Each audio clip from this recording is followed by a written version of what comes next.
O que é a Páscoa para você? Nós sabemos que a Páscoa teve seu início, seu tipo, e vou explicar por que tipo, lá no Egito como livramento da última praga. A ordem era uma só: tomar um cordeiro ou um cabrito, cada casa ou ajuntamento de 2 casas, e no 14º dia daquele mês, todo o povo deveria imolar cada qual o seu cordeiro. O sangue deveria ser passado nos umbrais da porta em que estiverem comendo. À noite, a carne seria a refeição, feita, assada no fogo, não cozida, não crua, mas assada, acompanhado de pães asmos e ervas amargas. A ordem era não sobrar nada. Se sobrar, deveriam queimar. Eles deveriam comer como se prontos para partir, vestidos, com o cajado na mão, à pronta espera. Deus iria ferir o Egito através da morte dos primogênitos, dos homens e até dos animais. Um juízo específico contra as divindades adoradas pelos egípcios. O sangue do cordeiro imolado é o sinal de que Deus deveria Páscoa por aquela casa, passar por aquela casa sem trazer juízo. Deus viu o sangue nas casas e não houve a praga entre o povo israelita. Essa é a Páscoa, um memorial judaico da libertação do povo do juízo de Deus por meio do sangue de um cordeiro, para eles saírem do Egito, para o êxodo. Mas como eu disse, essa é a Páscoa judaica. É um tipo. Ela aponta para algo muito maior e perfeito que viria. Um tipo é uma imagem, uma cena, uma realidade que vem antes daquela que seria a imagem perfeita, a principal, a cena, a realidade principal e perfeita. Essa era o tipo. Uma outra libertação, só que mais profunda do que essa, através de um outro sangue mais poderoso, de um outro cordeiro, aquele que João Batista clamou: eis o Cordeiro de Deus que tira o pecado do mundo. O tipo, um cordeiro sem manchas, macho de 1 ano. O antítipo, que é a realidade perfeita, principal, o Cordeiro de Deus, perfeito, sem pecado, Jesus Cristo. O tipo, um sangue pintado em madeira, a madeira de uma porta. O antítipo, o sangue derramado sobre o madeiro, sobre a cruz. O tipo, uma libertação do juízo divino sobre os egípcios e a libertação do povo da escravidão no Egito. O antítipo, uma libertação da morte, da escravidão do pecado, da condenação eterna. O tipo, o cordeiro que não foi visto novamente, que todo ele deveria desaparecer, consumido por completo ou queimado ao amanhecer. O antítipo, o cordeiro pascual que reviveu para vencer a morte e o juízo por completo. Jesus Cristo ressuscitado. Mesmo sendo um memorial judaico, nós também nesta data comemoramos a Páscoa principal, que é o sacrifício de Cristo e sua ressurreição. Na verdade, nós já lembramos disso. Você lembra de algum rito ou memorial que nós fazemos, que lembramos a morte de Cristo e até de certa forma também a sua ressurreição? Sim, nós fazemos isso todo mês ao cearmos, lembrando dessa realidade salvadora, um memorial que o próprio Cristo deixou antes do sacrifício. Hoje falaremos sobre uma passagem no qual Paulo precisou reafirmar as verdades basilares do Evangelho, que sem elas não existiria Evangelho, não existiria Páscoa. Vou pedir para os irmãos abrirem em 1 Coríntios 15. Nós não leremos, como de praxe, todos os versículos que nós trataremos, mas vamos lendo conforme a mensagem, ok? O contexto era de uma igreja que acreditava em uma escatologia realizada. Eles criam que não existiria uma ressurreição real futura, mas que a ressurreição era meramente espiritual. Como, por exemplo, a realidade dos dons para os espirituais.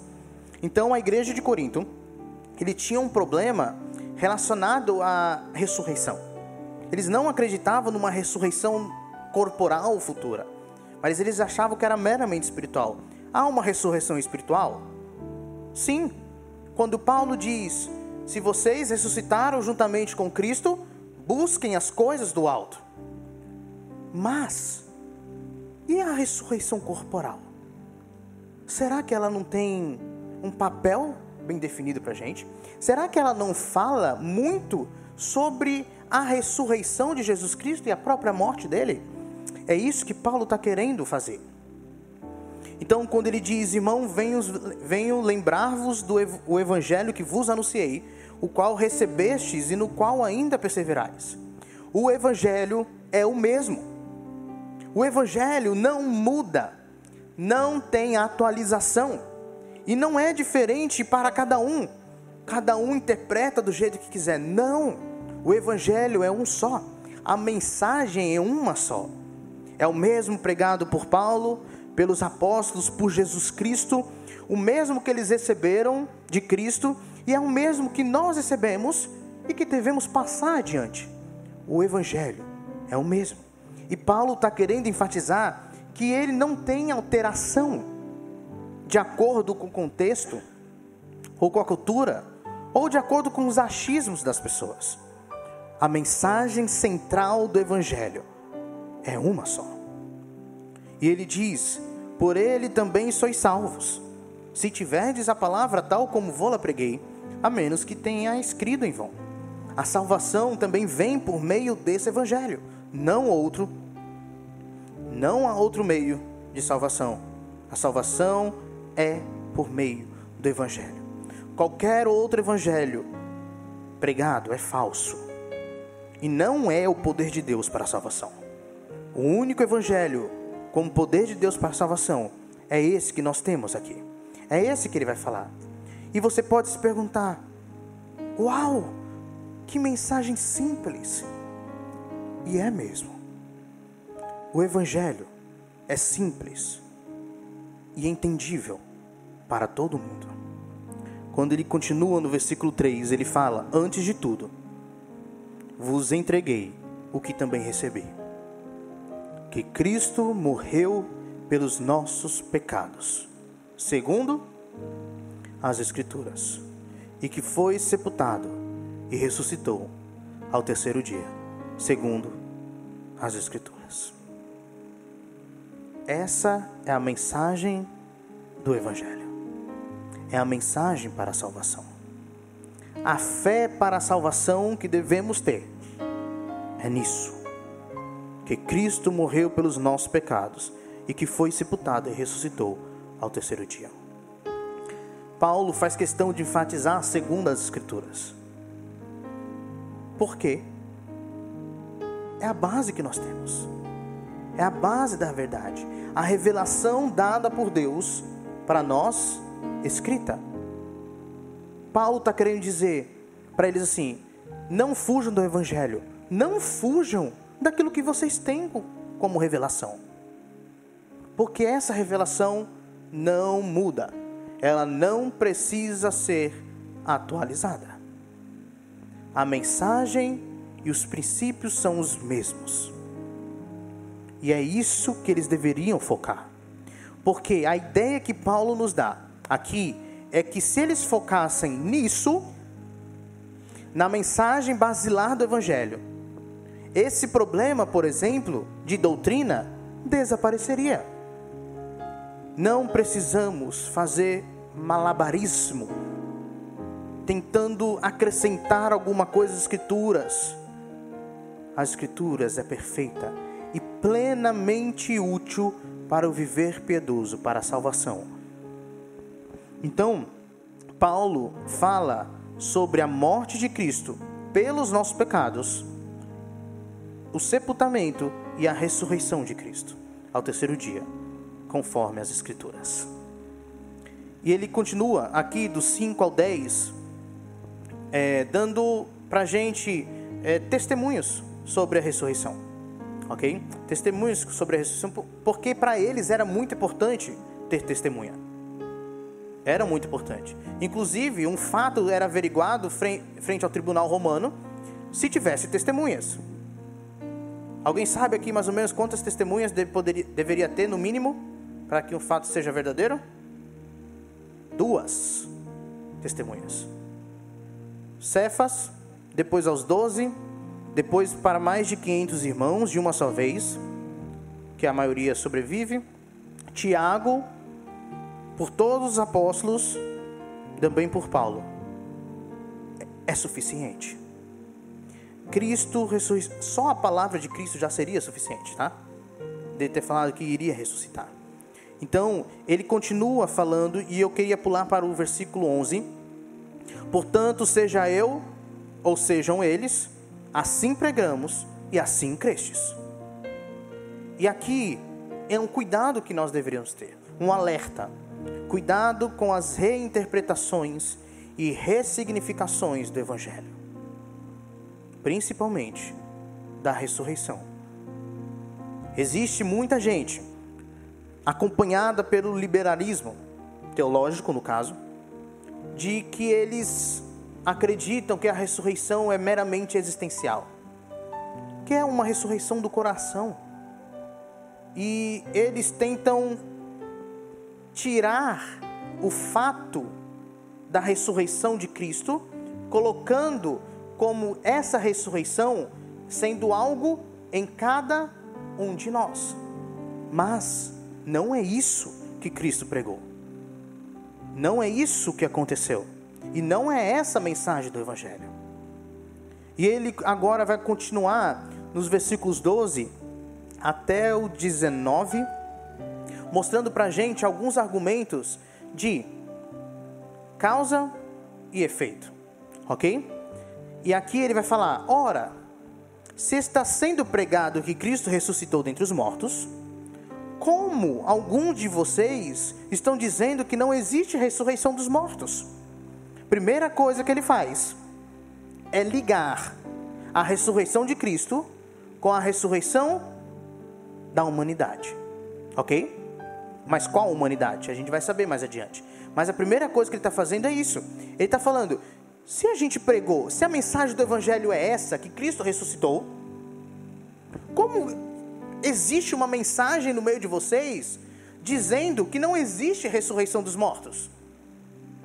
Eles também estavam muito, naquela época, eles estavam muito levados pela doutrina também, filosofia platônica, da ideia de que eles não acreditavam tanto na ressurreição dos mortos, porque era meio que um retrocesso fazer isso. Para eles, a alma era boa, mas o corpo, ruim. Então a ideia deles é: se a alma saiu, ela não vai querer voltar. Então não vai ter ressurreição. Mas onde que tem isso nas Escrituras? A corrupção do ser humano é total. Alma e corpo. E quando redime, e quando tem a salvação, também é total. Alma e corpo. É o ser humano por completo. Então, como que alguns de vocês estão dizendo que não existe ressurreição dos mortos? Versículo 13. Se não há ressurreição dos mortos, então nem mesmo Cristo ressuscitou. E a gente não pode tirar. Paulo sabia que não tem como tirar a ressurreição de Jesus Cristo da mensagem do Evangelho. Eles não têm como tirar isso. Então, esse foi o argumento de Paulo. Se vocês estão falando que não existe a ressurreição dos mortos, nem mesmo Cristo ressuscitou? É isso mesmo que vocês estão querendo dizer? Versículo 14. E se Cristo não ressuscitou, seguindo a lógica, é inútil a nossa pregação. Como também é inútil a fé que você tem. Mais que isso, seremos considerados falsas testemunhas de Deus, pois contra ele testemunhamos que ressuscitou a Cristo dentre os mortos. Mas se de fato os mortos não ressuscitam, ele também não ressuscitou a Cristo. Então Paulo está mostrando que acreditar na ressurreição dos mortos, na ressurreição de Cristo, é basilar, é fundamental para aquilo que nós cremos, para a nossa fé. Porque senão a nossa fé é inútil. Tira a ressurreição, é em vão o resto. Se Cristo não ressuscitou, foi em vão a sua morte. Cristo ressuscitou. E é isso que Paulo está querendo mostrar. Que Cristo ressuscitou, logo os mortos também ressuscitam. Os seres humanos também vão ressuscitar. No versículo 17 ele diz: e se Cristo não ressuscitou, inútil é a fé que vocês têm, e ainda estão em seus pecados. Ou seja, ninguém foi salvo se Cristo não ressuscitou. Neste caso, também os que dormiram em Cristo estão perdidos. Não há salvação sem a ressurreição de Cristo. Sem Cristo ter vencido a morte, não há salvação. Versículo 19: se é somente para esta vida que temos esperança em Cristo, dentre todos os homens, somos os mais dignos de compaixão. Agora, Paulo está falando sobre esperança. Toda a esperança das Escrituras, do Evangelho, é baseada em Cristo e sua ressurreição. Além também da nossa ressurreição em Cristo. Como nós receberemos as promessas da vida infinita com Deus, com Cristo, sem a nossa ressurreição? Como? Sem a promessa futura, meus irmãos, não há esperança real. Não tem esperança. E é por isso que Paulo agora testifica, faz questão de enfatizar: mas de fato Cristo ressuscitou dentre os mortos. Não há dúvida, não há como tirarmos isso. Não há como você se dizer seguidor de Cristo e não crer na ressurreição de Cristo. Cristo ressuscitou dentre os mortos, sendo as primícias dentre aqueles que dormiram. E aqui dormiram não é sono da alma, não existe sono da alma.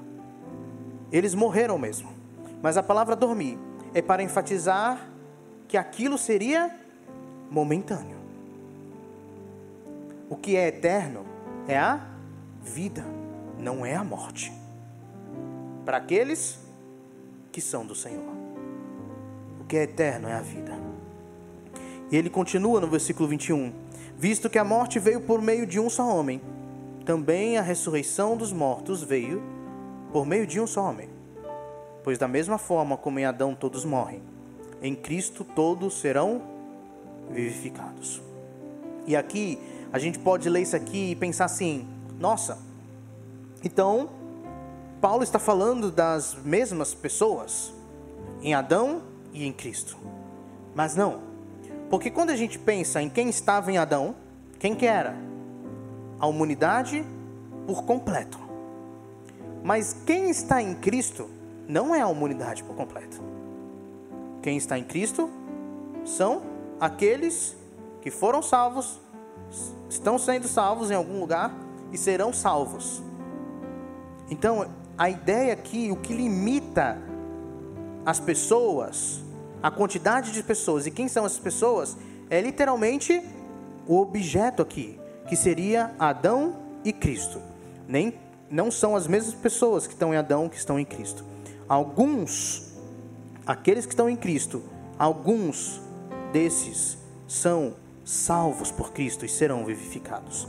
A ideia então é: a humanidade toda pecou em Adão e morreu em Adão. Veio a morte por meio de Adão. Mas para aqueles que estão em Cristo, vem a ressurreição para a vida. mas cada um por sua vez. Cristo o primeiro, depois, quando ele vier, os que lhe pertencem. Então, meus irmãos, Cristo foi o primeiro, o molde, o capacitador para os outros também serem vivificados. Já aconteceu a ressurreição de Cristo, ele já subiu aos céus, então o seu corpo já está glorificado, mas nós ainda seremos em semelhança de Cristo. E não há corpo glorificado se não houver ressurreição nossa. A ideia é que a vivificação do nosso corpo, que é prometida aqui, é por meio da nossa ressurreição futura. Da nossa ressurreição futura. Quando ele voltar, nós seremos vivificados, glorificados, para então entrarmos no fim. Quando ele entregar o reino a Deus, o Pai, depois de ter destruído todo domínio, autoridade e poder, pois é necessário que ele reine até que todos os seus inimigos sejam postos debaixo de seus pés. O último inimigo a ser destruído é a morte, porque ele tudo sujeitou debaixo dos seus pés. Ora, quando se diz que tudo lhe foi sujeito, fica claro que isso não inclui o próprio Deus, que tudo submeteu a Cristo. Quando, porém, tudo lhe estiver sujeito, então o próprio Filho se sujeitará àquele que todas as coisas lhe sujeitou, a fim de que Deus seja tudo em todos. Quando então nós falamos sobre ressurreição, nós estamos falando sobre a vitória de Jesus Cristo sobre a morte, mas também a nossa vitória estando em Jesus Cristo sobre a morte. A esperança do salvo, a esperança daqueles que estão em Cristo está totalmente ligado à nossa ressurreição futura, porque Cristo um dia ressuscitou. Porque Cristo um dia ressuscitou. Paulo então volta a falar sobre causa e efeito. Se não há ressurreição, versículo 29, que farão aqueles que se batizam pelos mortos? Se absolutamente os mortos não ressuscitam, por que se batizam por eles? Também nós, por que estamos nos expondo a perigos o tempo todo?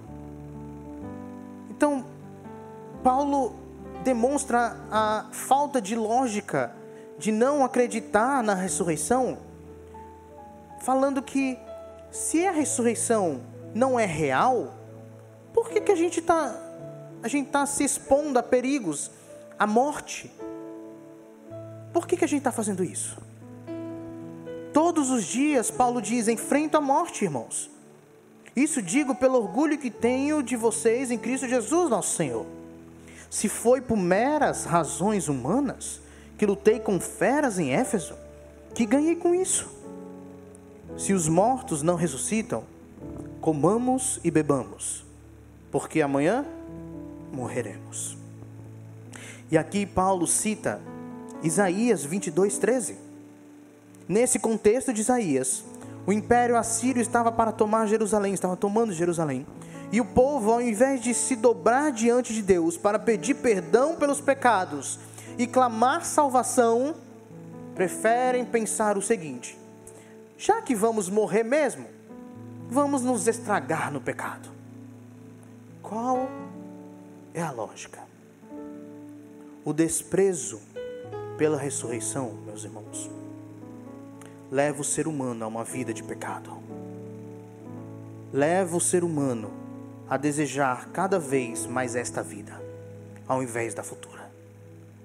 Leva o ser humano a se apegar aos prazeres do aqui e agora. O desprezo pela ressurreição leva o ser humano a fixar sua vida, a viver somente para o presente. Mas nós fomos chamados a buscar as coisas do alto e a viver conforme nossa cidadania celeste, porque nós não somos daqui. E a comprovação da nossa vida infinita com Cristo, no novo céu e nova terra, é por meio da ressurreição. Versículos 33 e 34, Paulo termina com 2 alertas. E depois nós vamos para a aplicação. As más companhias corrompem os bons costumes. Paulo fala, não se deixe enganar, porque as más companhias corrompem os bons costumes. Cuidado com quem andamos. O cuidado com quem temos comunhão. Essa é uma exortação de Paulo, porque algumas pessoas de dentro da igreja estavam corrompendo a mensagem do Evangelho que foi pregada por Cristo e os apóstolos. Eles estavam dizendo que não existia a ressurreição. Devemos andar com pessoas que nos aproximam de Cristo e da verdade revelada, que reafirmam a mensagem do Evangelho. Não devemos dar lugar à possibilidade de sermos influenciados pelas más companhias. Fujamos, meus irmãos. Fujamos. Antes que a nossa piedade seja afetada e passemos a viver em pecado. Fujamos das más companhias, daquelas que não nos aproximam de Cristo. Eu não estou falando que você vai se isolar. Eu preciso reafirmar isso, né? Mas a ideia é, fique atento. Tenha um relacionamento com essa pessoa intencional e básico para aquilo que vocês necessitam. Fale do Evangelho. Você deve influenciar, não as pessoas que não têm o Senhor devem te influenciar. Foquem nas que têm, que são boas companhias, que são aquelas que reafirmam a mensagem do Evangelho. Que Cristo morreu pelos nossos pecados, segundo as Escrituras, e que foi sepultado e ressuscitado ao 3º dia, segundo as Escrituras. Versículo 34 para fechar. Como justos, recuperem o bom senso e parem de pecar, pois alguns há que não têm conhecimento de Deus. Digo isso para a vergonha de vocês. Paulo está demonstrando que a nossa justiça deve ter fruto. A nossa justiça que recebemos participando da justiça de Cristo. Ok? Nós participamos na nossa união com Cristo daquilo que Cristo é. Justo. Então, nós somos justos em Cristo. Recuperem o bom senso e parem de pecar. A ideia dele é: voltem-se para a mensagem central do Evangelho. Parem de tentar dar ouvidos às pessoas que estão ressignificando o Evangelho. Foquem naquilo que foi passado, naquilo que foi revelado. Essa é a mensagem central do Evangelho. Cristo morreu pelos nossos pecados, e o ápice disso é a sua ressurreição, mostrando que a sua morte não foi em vão, e ele venceu a morte, logo nós também vencemos. Amém? 3 aplicações rápidas. A primeira, na verdade, é uma citação que diz assim: a essência do pecado é o homem substituindo Deus por si mesmo, enquanto que a essência da salvação é Deus substituindo o homem por ele mesmo. O homem coloca a si mesmo contra Deus, e onde somente Deus merece estar, Deus sacrifica a si mesmo e se coloca onde somente o homem deveria estar. O homem se orgulha do que pertence somente a Deus. Deus aceita as penalidades que pertencem somente ao homem. Essa citação nos lembra sobre a graça da salvação, a graça da Páscoa. Deus Filho tomou forma de servo, abraçando a fragilidade da humanidade. Viveu sem pecado, foi obediente até a morte, e morte de cruz. E Deus o fez Senhor, com todas as letras maiúsculas. Deus o fez Senhor. Cristo é Senhor da nossa vida. A melhor maneira de comemorarmos a Páscoa é vivendo o senhorio de Cristo. A mensagem da Páscoa é uma só. É o próprio Evangelho. É o poder de Deus para a salvação. Os justos, conforme Romanos 1 diz, os justos vivem pela fé nesse Cristo, nesse Evangelho. E para finalizar, Jesus Cristo morreu por nós e sua morte não foi em vão, porque Ele ressuscitou. Ele teve vitória sobre a morte e o pecado. Nós também tivemos nele. Nós não adoramos um cordeiro morto. Adoramos o cordeiro que reviveu. Ele vive. E é por isso que Paulo termina esse capítulo 15, dizendo: portanto, meus amados irmãos, mantenham-se firmes e que nada os abale. Sejam sempre dedicados à obra do Senhor, pois vocês sabem que no Senhor o trabalho de vocês não será inútil. A consequência mais clara da ressurreição em nossa vida, que nos mantenhamos firmes, perseverantes na fé. Que sejamos sempre dedicados à obra do Senhor, servindo uns aos outros.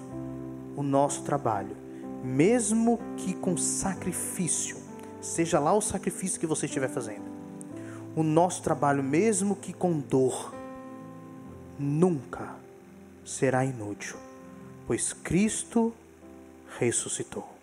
Amém?